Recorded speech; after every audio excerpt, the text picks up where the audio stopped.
नमस्कार श्रोते हो, आकाशवाणी नागपूरच्या वृत्त विभागातर्फे सादर केला जाणारा साप्ताहिक मुलाखतीचा कार्यक्रम दृष्टिक्षेप यामध्ये मी मेधा नांदेडकर आपणा सगळ्यांचं स्वागत करते. श्रोते हो, गेल्या 9 तारखेपासून म्हणजेच 9 ऑगस्टपासून आपण हर घर तिरंगा हे अभियान सर्वत्र राबवल्या जात आहे. भारत सरकारचं राष्ट्रव्यापी अभियान असलेलं उपक्रम काय आहे आणि त्याच्याबद्दलची नेमकी माहिती जाणून घेण्यासाठी आज आपण बोलवलेला आहे श्रीमती प्रगतीताई पाटील यांना. नमस्कार. नमस्कार. श्रीमती प्रगतीताई पाटील या भारतीय जनता पार्टीच्या महिला मोर्चाच्या प्रदेश महामंत्री आहेत. राजकीय आणि सामाजिक क्षेत्रात उल्लेखनीय कार्यांमुळे त्या सर्वत्र प्रसिद्ध आहेत. महिला सक्षमीकरणासाठी त्या सातत्यानं विविध उपक्रम राबवत असतात. तसंच विविध सांस्कृतिक आणि सामाजिक संस्थांच्या माध्यमातून त्या सक्रियपणे कार्यरत आहेत. तर प्रगतीताई, आजच्या आपल्या या चर्चेकडे वळत असताना सगळ्यात पहिला प्रश्न मला आपल्याला हा विचारायचा होता की हर घर तिरंगा या अभियानाची संकल्पना नेमकी काय आहे आणि त्यामागचा उद्देश काय आहे? सर्वप्रथम तर देशाच्या स्वातंत्र्यासाठी ज्यांनी ज्यांनी आहुती दिली त्या सर्वांना मी विनम्र अभिवादन करते. हर घर तिरंगा, घर घर तिरंगा, देशाची आन बान शान तिरंगा, अशा तिरंगा ज्याचा आम्हाला अभिमान आहे त्या तिरंगालाही मी सलाम करते. हर घर तिरंगा या अभियानाचा उद्देशच असा आहे की भारताच्या मनात राष्ट्रप्रेम भावना अधिक दृढ करण्याचा हा एक प्रयत्न आहे. स्वातंत्र्याच्या अमृत महोत्सवाच्या निमित्ताने सुरू झालेल्या या अभियानातून प्रत्येक नागरिकांनी आपल्या घरावर तिरंगा फडकवून देशाच्या स्वातंत्र्याचा आणि राष्ट्राच्या गौरवाचा उत्सव साजरा करावा हा मुख्य उद्देश या अभियानाचा आहे. त्यामुळे घर घर तिरंगा हे अभियान आपण पाहतायत खूप मोठ्या प्रमाणात आज देशामध्ये दिसत आहे. नक्कीच. तिरंगा हा केवळ आपल्या देशाचा राष्ट्रध्वज नाही, तर तो प्रत्येक भारतीयाच्या भावना आणि राष्ट्रीय अभिमानाशी जोडला गेला आहे. तो कशा पद्धतीने? तिरंगा पहिला तर हा आपल्या भारताची शान आहे, भारताची ओळख आहे. हो. स्वातंत्र्याचा लढा आणि असंख्य स्वातंत्र्य सैनिकांनी दिलेलं बलिदान यामधून आपल्याला दिसतंय. या ध्वजातील प्रत्येक रंग आणि अशोक चक्र आपल्या मूल्यांची आठवण करून देत आहेत. म्हणूनच तिरंगा हा केवळ फक्त कापडाचा तुकडा नाहीये, तो आपल्या देशाचा स्वाभिमान आहे, एकतेचे प्रतीक आहे, बलिदानाच्या परंपरेचं प्रतीक आहे. म्हणूनच तिरंगा हातात घेताना किंवा फडकवताना पाहताना भारतीयाची छाती अगदी फुलून जाते. नक्कीच, खरी गोष्ट आहे ही. पण मग या अभियानामुळे म्हणजे हर घर तिरंगा या अभियानामुळे देशभक्तीची भावना जी आपल्याला घराघरात पोचवायची होती तर ती त्याच्यासाठी कितपत मदत झाली असं आपल्याला वाटतं? हर घर तिरंगा, घर घर तिरंगा या अभियानाची गेली अमृत महोत्सवापासून हा अभियान चालू आहे. तेव्हापासून मी पाहते की प्रत्येक घरातली महिला हा उत्सव साजरा करते, आपल्या घरावर तिरंगा फडकवते. अगोदर काय असायचं की शासकीय इमारतीमध्ये किंवा शाळांमध्ये कॉलेजेसमध्येच फक्त ध्वज फडकवला जायचा. पण आज जेव्हा आमची महिला आपल्या घरावरती ध्वज फडकवते तेव्हा आता घरातील प्रत्येक व्यक्ती, मग तो चिमुकला असू द्यात किंवा ज्येष्ठ नागरिक असू द्यात, त्याची छाती खरंच स्वाभिमानाने फुलते आणि त्याला गौरव अभिमान वाटतो की आज माझ्या घरावर पण आज तिरंगा फडकवत आहे. तर हा खूप मोठा फरक आपण आज देशात पाहतोय की प्रत्येक घरावर तिरंगा आहे आणि त्याच्यामध्ये ज्येष्ठ नागरिक असू द्यात, तरुण असू द्यात, तरुणी असू द्यात किंवा छोटे बालक असू द्यात किंवा महिला असू द्यात, अगदी उत्साहाने हा साजरा होतोय सण. नक्कीच. मग नागपुरात या निमित्त काय कार्यक्रम झालेले आहेत आणि काय होणार आहेत आणखीन? नागपूरमध्ये आपण पाहिलं असेल नुकतेच तिरंगा यात्रा सगळीकडे निघतायत. प्रत्येक विधानसभा क्षेत्रात तिरंगा यात्रा निघतायत, प्रत्येक मंडळात तिरंगा यात्रा निघतायत. नागपूर तिरंग्यानी पूर्ण दुमदुमलेला आहे. आज जर आपण पाहिलं असेल की जिकडे पाहावं तिकडे तिरंगाच आपल्याला दिसतोय.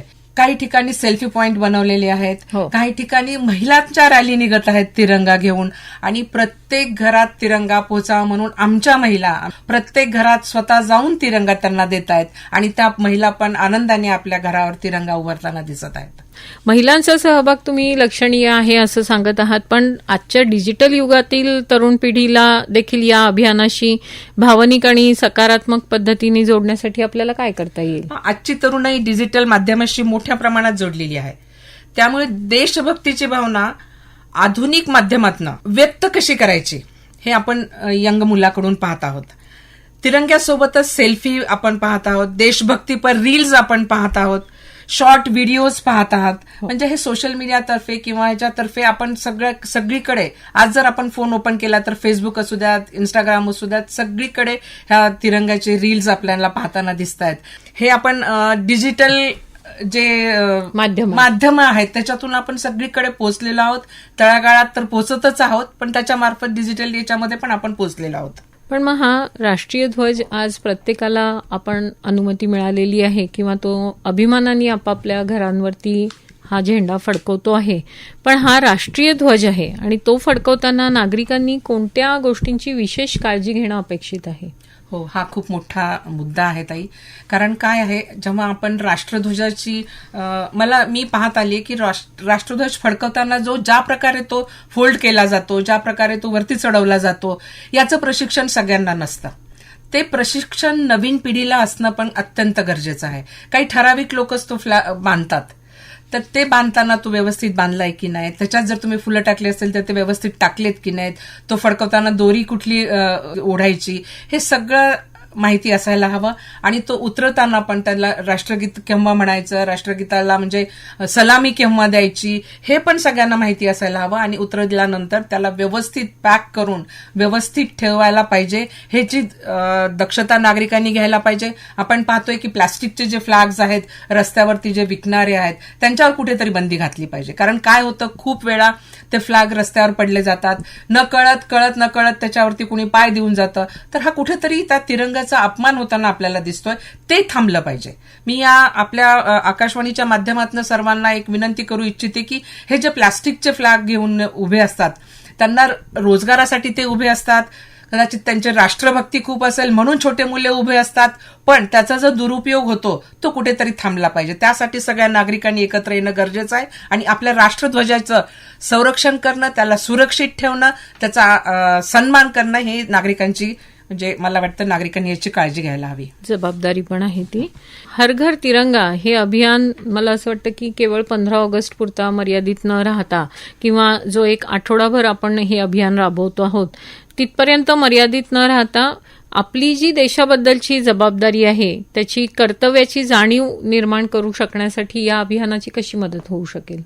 या अभियानाची मला वाटतं खूपच मदत झालेली आहे. अमृत महोत्सवापासून हे अभियान चालू आहे आणि तेव्हापासून युवक युवतींमध्येच नवीन पिढी ज्या येत आहे त्यांच्यामध्ये जर आपल्याला राष्ट्रभक्ती आणि हे जर आपल्याला म्हणजे त्यांच्या समोर ठेवायची असेल तर ही आमच्या पिढीची खूप महत्वाचं त्याच्यात रोल राहणार आहे. आता जे फक्त 8 दिवसासाठी, अगोदर मी पाहिलंय की मी जेव्हा लहान होते तेव्हा फक्त 15 ऑगस्टच्या दिवशी फ्लॅग म्हणजे हे करणे किंवा हे सगळं व्हायचं, दुसऱ्या दिवशी आम्ही आमच्या कामात राहायचो, पण आता ते राहिलेलं नाहीये. ते आपण आता अभियान चालू आहे आपलं 9 ऑगस्ट ते 17 ऑगस्ट पर्यंत. फक्त तिथेच न थांबता ते वर्षभर चालावं, कारण ही देशभक्ती ही काही 8 दिवसाची नाहीये, तर ही तुमच्या श्वास, जेव्हापासून तुम्ही धर्तीवर श्वास घ्यायला लागलात तर आणि त्याच्यानंतर तुम्ही जोपर्यंत शेवटचा श्वास घेत आहात तोपर्यंत आपल्यामध्ये देशभक्ती जागृत असणं खूप गरजेचं आहे. आणि ते मला वाटतं आता या अभियानामुळे ते लोकांमध्ये सुरू झालेलं आहे, ते रुजतंय हे आता आपल्याला. पण आपला मगाशीच तुम्ही उल्लेख केला त्याच्याप्रमाणे देशाला स्वातंत्र्य मिळवण्यासाठी स्वातंत्र्य सैनिकांनी मोठ्या प्रमाणावरती बलिदान दिलेलं आहे. त्यांचं कार्य आपण कधीच विसरू शकत नाही. तर त्यांच्या या बलिदानाची आठवण आणि आजच्या पिढीची राष्ट्रनिर्माणाची जबाबदारी या दोन्ही गोष्टींना या हर घर तिरंगा उपक्रमाच्या माध्यमातून कसं जोडता येईल? उद्देशच तो आहे. हर घर तिरंगा, घर घर तिरंगाचा उद्देशच तो आहे की देशातल्या प्रत्येक नागरिकांना आपल्या देशभक्तीसाठी जोडलं गेलं पाहिजे, त्यांच्या मनामध्ये देशभक्ती निर्माण झाली पाहिजे. हा या अभियानाचा मूळ उद्देश आहे. आणि आपल्या देशाचं संरक्षण कसं करता येईल यासाठी नवीन पिढीने पुढे कसं आलं पाहिजे. फक्त राष्ट्रध्वज फडकवणेच हे काही देशाचं संरक्षण नाही, तर प्रत्येक देशाच्या प्रत्येक प्रक्रियेमध्ये सगळ्या नागरिकांनी सहभागी झालं पाहिजे. एक सुदृढ समाज बनविताना सुदृढ देश कसा बनेल, सुरक्षित देश कसा बनेल, या अभियानातून हे पुढे येणार आहे. मला असं वाटतं की जो जिथे आहे आणि जो ज्या कार्यक्षेत्रात कार्य करतो आहे त्या कार्यक्षेत्रामध्ये देशभक्तीची भावना असणं आणि देशाची सुरक्षा कायम प्राधान्यक्रमाने त्याला ठेवणं, ह्या सुद्धा ज्या गोष्टी आहेत त्या देखील आजच्या पिढीला राष्ट्रनिर्माणाच्या जबाबदारीमध्ये सामील करून घेऊ शकणाऱ्या आहेत. नक्कीच ताई, या नवीन पिढीला हे सगळं करणं अत्यंत गरजेचं आहे. आणि आपण पाहतोय की भारताचा विकास कशा मोठ्या प्रमाणात होतोय आणि त्यामध्ये जेव्हा या विकासासोबत देशभक्ती, देशावरचं प्रेम हे जर सगळं एकत्र आलं तर आपला देश एक नंबरवर जाईल याची मला खात्री आहे. आणि त्यासाठी हर घर तिरंगा, घर घर तिरंगा हे अभियान खूप महत्वपूर्ण अभियान आहे आणि ते नागरिकांनी आत्मसात केलेलं आहे. बरोबर आहे. शेवटचा एक प्रश्न विचारू इच्छिते की रेडिओ ऐकणाऱ्या आमच्या सर्व श्रोत्यांना आणि त्यांच्या प्रत्येक कुटुंबाला या निमित्ताने आपण कोणता संदेश देऊ इच्छिता?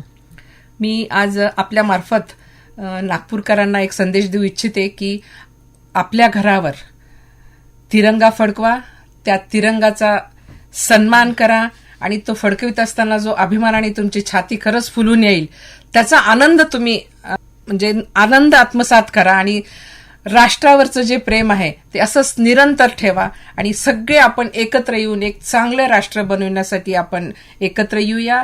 घर घर तिरंगा या अभियानात सगळेजण आपण सामील होऊया. अत्यंत मोलाचा असा संदेश आपण दिलेला आहे. तर श्रोते हो, गर्व आणि सन्मानाचं हे जे पर्व आहे ते आपण सर्वजण मिळून साजरे करूयात. आपल्या घरावर देखील आपण तिरंगा अभिमानानं फडकवूयात आणि या राष्ट्र निर्माणामधली आपली जबाबदारी ओळखून आपल्या कार्यक्षेत्रात कार्यरत होऊयात. खूप खूप धन्यवाद प्रगतीताई. धन्यवाद ताई. आपण आलात आणि आम्हाला मार्गदर्शन केलं त्याबद्दल धन्यवाद.